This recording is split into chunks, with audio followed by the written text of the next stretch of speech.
আসসালামু আলাইকুম রহমতুল্লাহি ওবরকাতুহু। সম্মানিত দর্শক, বাংলাদেশের রাজনীতি এখন একটা জটিল সময় পার করছে। অতীতে বহুবার বাংলাদেশের রাজনীতিতে জটিল সময় এসেছে, কিন্তু চলমান যে সময়টি, এই চলমান সময়টি আমি যতটুকু ইতিহাসের ছাত্র, ঠিক সেই ইতিহাসের আলোকে যেটা বিবেচনা করেছি বা বিশ্লেষণ করেছি, তাতে মনে হচ্ছে যে গত কয়েক শত বছরের মধ্যে এতটা বিপজ্জনক অবস্থা কখনো তৈরি হয়নি। আমাদের দেশে প্রাকৃতিক দুর্যোগ, বিদেশিদের আক্রমণ, দিল্লির আক্রমণ, আফগান সৈন্যদের আক্রমণ, তুরস্কর সৈন্যদের আক্রমণ, তারপরে মগ, ঠগ, তারপরে পর্তুগিজদের আক্রমণ, এটা অহরহ ছিল। ডাকাতি, লুটেরা, শস্যহানি, মানুষের অভাব, অভিযোগ, দুর্ভিক্ষ বহুবার হয়েছে। কিন্তু 18 কোটি মানুষের যে বসবাস এই বাংলা, এবং এখন যে ভূখণ্ডটি আছে ঐক্যবদ্ধভাবে, এই ভূখণ্ড একসাথে অতীতে অর্থাৎ 1971 থেকে এ পর্যন্ত আমরা এই তৎকালীন পূর্ববঙ্গ বা পূর্ব পাকিস্তান, তারপর আজকের বাংলাদেশ, এই ভূখণ্ডটি আসলে কখনোই এইভাবে একত্রিত হয়েছিল না। এখানে 12 ভূঁইয়াদের আমলে যাকে বলা হয় অসংখ্য ভাগে বিভক্ত ছিল। এই বাংলাদেশের এই পুরো ভূখণ্ডটি 12 জন ভূঁইয়ারা বা জমিদাররা আলাদাভাবে কয়েক শত বছর শাসন করেছেন। মুঘল আমলে আমাদের এই যাকে বলা হয় শায়েস্তা খানের আগ পর্যন্ত পুরো চট্টগ্রাম যে অঞ্চল, মানে কুমিল্লা থেকে কুমিল্লা, চট্টগ্রাম, ফেনী, কক্সবাজার, এই পুরো এলাকাটি ছিল আরাকান রাজ্যের অধীনে। এখন যারা রোহিঙ্গা রাজা, এদের অধীনে। তো কাজেই শায়েস্তা খান এই যখন চট্টগ্রামটা দখল করে নিলেন, ঠিক তখন থেকে এই অঞ্চলটা আমাদের, কিন্তু এর আগ পর্যন্ত মানে ছিল না। আবার ধরুন বাংলা, বিহার, উড়িষ্যা যখন আমাদের ছিল, তো বাংলা, বিহার, উড়িষ্যা আমাদের ছিল বটে, কিন্তু সিরাজউদ্দৌলা, আলিবর্দী খান, মুর্শিদ কুলি খান, মানে এই তিনজনই তো মূলত প্রধান ব্যক্তি। এই সময়টিতে জমিদারি প্রথা বলেন, সুবেদারি প্রথার কারণে বিশাল অঞ্চল কার্যত স্বাধীন হিসেবে বাংলাদেশ শাসিত হয়েছে। যেমন আমাদের সেই দক্ষিণাঞ্চলে, ওখানে দুটো রাজত্ব ছিল, চন্দ্রদ্বীপ আর বাকেরগঞ্জ, আগা বাকেরের এলাকা। আবার খুলনা অঞ্চলে খানজাহান আলী, এরকম বিভিন্ন ভাগে বিভক্ত ছিল। সুলতানি আমলে আবার উত্তরবঙ্গ, নদিয়া একটা ভিন্ন অংশে ছিল। তো কাজেই এই যে এখন যে বাংলাটা আছে এবং এত বিশাল জনগোষ্ঠী, এরকম বাংলা কখনো ছিল না। এক। 2 নম্বর হলো যে এই সময়টিতে যত বৃহৎ শক্তি বাংলাদেশের ব্যাপারে আগ্রহ দেখাচ্ছে, আক্রমণ করছে, ভয় দেখাচ্ছে, বন্ধু হওয়ার চেষ্টা করছে, 1000 বছরের ইতিহাসে না কোনো জমানাতেই এই ভূখণ্ডের প্রতি এত প্রভাবশালী লোকদের নজর পড়েনি। যেমন আমেরিকা এখন ঘাঁটি করতে চায়, পাকিস্তান এখানে আবার আধিপত্য প্রতিষ্ঠা করতে চায়, চীন তাদের রাজত্ব প্রতিষ্ঠা করতে চায়, ভারত দখল করতে চায়। কথাটা তো মিথ্যা না। এমনকি আফগানিস্তান, তালেবান, তারাও বাংলাদেশ দখল করতে চায়। যারা শান্তি বাহিনী আছে, সেই ভারতের প্রশিক্ষণপ্রাপ্ত পাহাড়ের শান্তি বাহিনী, তারা শুধু চট্টগ্রাম নয়, তারা আবার সেই ফেনী অঞ্চলকে আলাদা করতে চায়। আরাকান আর্মি, তারা চট্টগ্রাম আলাদা করতে চায়। তারপরে চট্টগ্রামের অন্তত 100টি সশস্ত্র গ্রুপ আছে, তারা আলাদা আলাদা রাষ্ট্র করতে চায়। ভারত পুরো বাংলাদেশ দখল করতে চায়, অথবা তারা উত্তরবঙ্গকে, চিকেন নেককে আলাদা করে নিতে চায়। এগুলো তো মিথ্যা কথা না। আচ্ছা, তো দেখুন ভারতের মতো একটা পরাশক্তি, চীনের মতো একটা পরাশক্তি, কিংবা আমেরিকার মতো পরাশক্তি, এমনকি রাশিয়া তাদের যে এখানে পরমাণু কেন্দ্র চালু করেছে, ফলে যদি তাদের পরমাণু কেন্দ্রের আশেপাশে কেউ যায়, সেটা ইভেন আমেরিকাও যায়, সরাসরি রাশিয়া এখানে বিমান হামলা চালাবে। তো আমেরিকা, রাশিয়া থেকে শুরু করে বিশ্বের সমস্ত পরাশক্তির এই যে একটা খেলার মাঠ, এটা আমি আমার যে ক্ষুদ্র ইতিহাস জ্ঞান 1000 বছরের মধ্যে আমি দেখিনি। যেমন ধরুন, একটা সময় সুপার পাওয়ার ছিল দিল্লিতে সম্রাট আকবর, ভালো কথা। তো তার সাথে সুপার পাওয়ার ছিল সাফাভিদ বংশ পারস্যে, আজকের আমেরিকার মতো। দ্বিতীয় বা কন্টেম্পোরারি সুপার পাওয়ার ছিল অটোম্যান ডাইনেস্টি, যেটি সুলতান প্রথম সেলিম, মেহমেদ, তারপর সুলতান সুলেমানের জমানাটাকে রীতিমতো কাব্যে রূপান্তরিত করেছে। তারা কি বাংলাদেশের নাম জানতো? কখন আক্রমণ করেছে? নেভার। সারা দুনিয়া তছনছ করেছে চেঙ্গিস খান, হালাকু খান। তারা ভুলেও বাংলাদেশের নামও জানত না। তারা সর্বোচ্চ সেই ভারতের কিছু সীমান্ত, সেই সীমান্তে তারা আক্রমণ করেছিল আলাউদ্দিন খিলজির এবং সুলতান ইলতুৎমিশের জামানাতে। তো মঙ্গলরা বা চাইনিজরা কখনো বাংলাদেশ নিয়ে গত 1000 বছরে আসেনি। তারপর আব্বাসীয় খলিফারা, উমাইয়া খলিফারা, মানে মোহাম্মদ বিন কাসিমকে পাঠানো হয়েছিল সিন্ধু অধিকার করার জন্য, কিন্তু তিনি কি বাংলাদেশের নাম জানতেন? কেউ আসছে ওই এলাকা থেকে? মানে পৃথিবীর যে সুপার পাওয়ারগুলো, সেটা আলেকজান্ডার বললেন, রোমান সাম্রাজ্যরা, মানে সম্রাটরা 800-900 বছর দুনিয়ার সব জায়গাতে তছনছ করেছে, মাশাআল্লাহ বাংলাদেশে তারা আসেনি। তো আপনি হাজার হাজার বছর ইতিহাসে পৃথিবীর কোনো সুপার পাওয়ার সিঙ্গেল অথবা সম্মিলিতভাবে তারা কখনো বাংলার দিকে নজর দেয়নি, বাংলার নামও তারা জানতো না।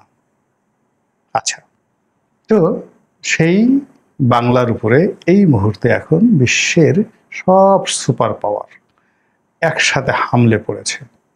এবং আমার বিশ্বাস যে বাংলার দিকে এখন যেভাবে সকল সুপার পাওয়ার, যাকে বলা হয়, এটাকে দখল করার জন্য বা এটার উপর আধিপত্য বিস্তার করার জন্য যে প্রচেষ্টা চালাচ্ছে, সমসাময়িক ইতিহাসে অন্য কোনো ভূখণ্ড নিয়ে আমার কাছে এরকম কাড়াকাড়ির মতো ঘটনা আমি দেখিনি, কোথাও দেখিনি। আপনারা যদি বুঝতে না পারেন বা অনুধাবন করতে না পারেন আমার কথা, আমি খুব দুঃখিত, বাট এটাই সত্য ঘটনা। আপনারা দেখান যে এই মুহূর্তে মানে রাশিয়া, আমেরিকা, চীন, ভারত থেকে শুরু করে বিশ্বের অন্তত 10টা পরাশক্তি সম্মিলিতভাবে কোন ভূখণ্ডের উপর আধিপত্য বিস্তারের জন্য চেষ্টা চালাচ্ছে, দেখতে থাকতে পারবেন না। আমরা কাজেই কি বিপদের মধ্যে আছি। এখন এই বিপদের মধ্যে থেকে যে সমস্যাগুলো তৈরি হচ্ছে, অতীতে আমাদের যে বিদেশি আক্রমণ বা স্থানীয় সমস্যা, তো স্থানীয় সমস্যা অর্থনীতি থেকে ধ্বংস করে দিয়েছে জগৎ শেটরা। চুরিচামারি, সুদের ব্যবসা, ব্যাংক লুট, ব্যাংকিং ব্যবস্থা, মাল্টি লেভেল বিজনেস, এগুলো সব আগেও ছিল, সেই জগৎ শেঠের জমানাতে ছিল। আর সেই জগৎ শেঠরা এই জমানাতে এসে বা আগের আওয়ামী লীগ জমানাতে এসে বেড়ে গেছে। এক জগৎ শেঠের জায়গায় 10 জগৎ শেঠ এসছে। যখন জগৎ শেঠ ছিল তখন মীর জাফর ছিল, গোলগাল চেহারা। মীর জাফরের ছবিটা দেখলে কিন্তু অনেক সুন্দর, হাসলে মনে হয় যেন মুক্ত ঝরে। এবং মীর জাফরের যে স্মার্টনেস, আমার কাছে সম্রাট শাহজাহানের চাইতো মীর জাফরের, যে আপনি ইন্টারনেটে গিয়ে দেখবেন মীর জাফরের চেহারা দেখলে আপনি পাগল হয়ে যাবেন। তো যখনই মানুষ প্রতারণা করে, প্রতারকের কতগুলো লক্ষণ থাকে, তো সেই লক্ষণ মীর জাফরের মধ্যে ছিল, মুশতাকের মধ্যে ছিল। অসাধারণ ম্যাগনেটিক পাওয়ার থাকে মানুষকে কনভিন্স করার জন্য।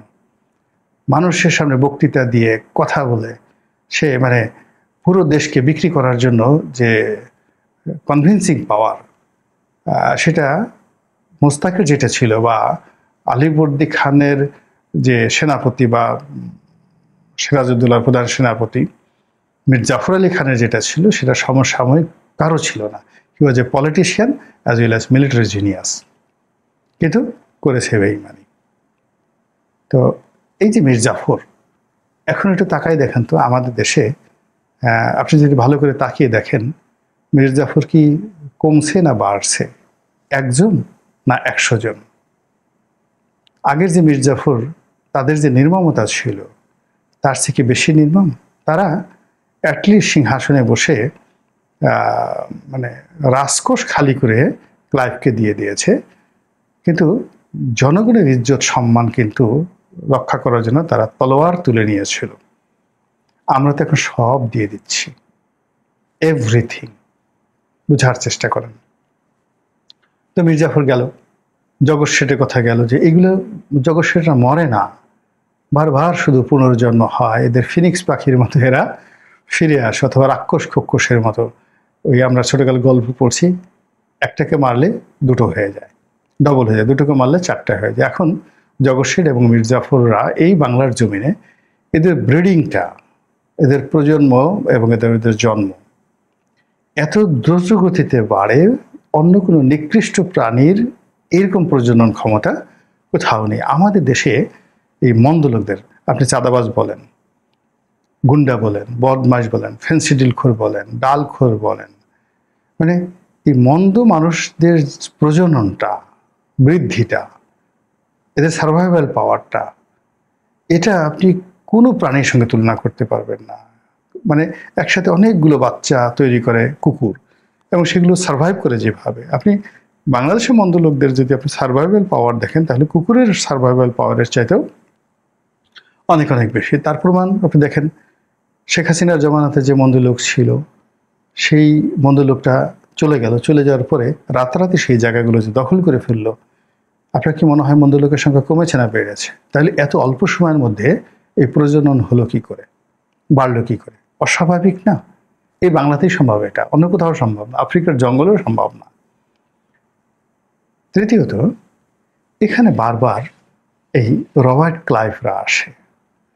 আপনি জানেন রবার্ট ক্লাইভ একটা নটোরিয়াস প্রকৃতির ডাকাত ছিল, বাড়ি থেকে খেদানো, মানে সব দিক থেকে একটা বাজে লোক, এবং তাকে পরবর্তী জীবনে আত্মহত্যা করে বাঁচতে হয়েছে, মানে জীবন বাঁচাতে হয়েছে। এইভাবে ইংল্যান্ডের সে একটা ঘৃণিত জীবনের মধ্যে পড়েছিল। তো সেই রবার্ট ক্লাইভ, সে মাদ্রাজে কিচ্ছু করতে পারেনি। কলকাতাতে যখন এলো ফোর্ট উইলিয়াম দুর্গে, তখন তার কপাল খুলে গেল। এই বাংলার মির্জাফর, জগৎ শেঠ, এদের সাথে মিলে সেই যে ক্লাইভের যে একটা রসায়ন তৈরি হয়ে গেল, এবং জায়গাটার নাম পলাশী, এবং পলাশীতে আমের বাগান ছিল। যে আমের বাগানে, পলাশীর আমের বাগানে বাংলার স্বাধীনতার সূর্য অস্তমিত হলো। আবার দেখা গেল যে 1971 সনে সেই কুষ্টিয়ার মেহেরপুরের আমের বাগান, আম্রকানন, ওখানে আবার সেই বাংলাদেশের স্বাধীনতার সূর্য সেখানে উদিত হল। তো ঘুরে ফিরে আমের বাগান থেকে আমরা বেরোতে পারছি না। তা আমের বাগান যেভাবে আমাদের জীবনে অপরিহার্য, সূর্য ডোবার ক্ষেত্রে, আবার সূর্যোদয়ের ক্ষেত্রে, একইভাবে রবার্ট ক্লাইভ চরিত্রের মতো ডোনাল্ড লু বা পিটার ডি হাসের মতো লোক দুনিয়ার কোথাও এরা কিচ্ছু করতে পারেনি, কিন্তু বাংলাদেশে এসে এরা ঠিকই সর্বনাশ করে ছাড়ে। এদেশের মুনাফিকদের সাথে, এদেশের বেঈমানদের সাথে, এদেশের মির্জাফরদের সাথে, এদেশের জগৎ শেঠদের সাথে এরকম ডোনাল্ড লুদের যে সমন্বয় হয়, এটা পাকিস্তানে সম্ভব না, এটা আফগানিস্তানে সম্ভব না, এটা ভারতের সম্ভব নয়, শ্রীলঙ্কাতেও সম্ভব না। ওরা জাস্ট ঢুকেছে, এটা অপকর্ম করেছে, কিন্তু দ্বিতীয়বার সেখানে ঢুকতে পারেনি। কিন্তু বাংলাদেশে যখন এরা ঢুকে যায়, যেমন রবার্ট ক্লাইভ ঢুকেছে, সে বহুদিন এখানে থেকেছে, এমনকি তার চাকরি চলে যাওয়ার পরও তিনি এখান থেকে কমিশন পেয়েছেন। তো একইভাবে আপনি যদি পিটার ডি হাসের কথা চিন্তা করেন, সে যে অপকর্ম করেছে, সেই অপকর্ম করার ফলে সে চাকরি ছেড়ে দিয়েছে, আবার সে বাংলাদেশে ঘুরে ফিরে আসছে, এবং এখনো সে অনেক কিছু নিয়ন্ত্রণ করছে। এখন তার নাম কেন আসবে বলেন তো? তাহলে বোঝার চেষ্টা করুন যে এই মার্কেটটা রবার্ট ক্লাইভদের জন্য, তারপরে জগৎ শেঠ, উমিচাঁদ, রায় দুর্লভ, ইয়ার লতিফ, মির্জাফরদের জন্য একত্রে যে রসায়ন, সেই রসায়নটা এই বর্তমান জামানাতে এসে অমুক গ্যাং, তমুক গ্যাং, অমুক পার্টি সব মিলে ঠিক মনে হচ্ছে না যে আগের মতোই চলছে, অনেক বেশি, বরং উইথ টেকনোলজি, উইথ যাকে বলা হয় satellite power, with internet power, with robotic power, with artificial intelligence power নিয়ে এই যে বাংলাদেশের নতুন শকুনেরা যে তাণ্ডব শুরু করে, 18 কোটি মানুষের 36 কোটি চোখ, 36 কোটি কিডনি, 18 কোটি হার্ট, মানে হৃদয়, 18 কোটি মস্তিষ্ক, 18 কোটি গর্দান ঘাড় এবং 18 কোটি পেট, 36 কোটি পা, এগুলো নিয়ে ছিনিমিনি খেলছে। কবে এগুলো শেষ হবে একমাত্র আল্লাহ জানে। আসসালামু আলাইকুম রহমতুল্লাহি ওয়া বারাকাতুহু।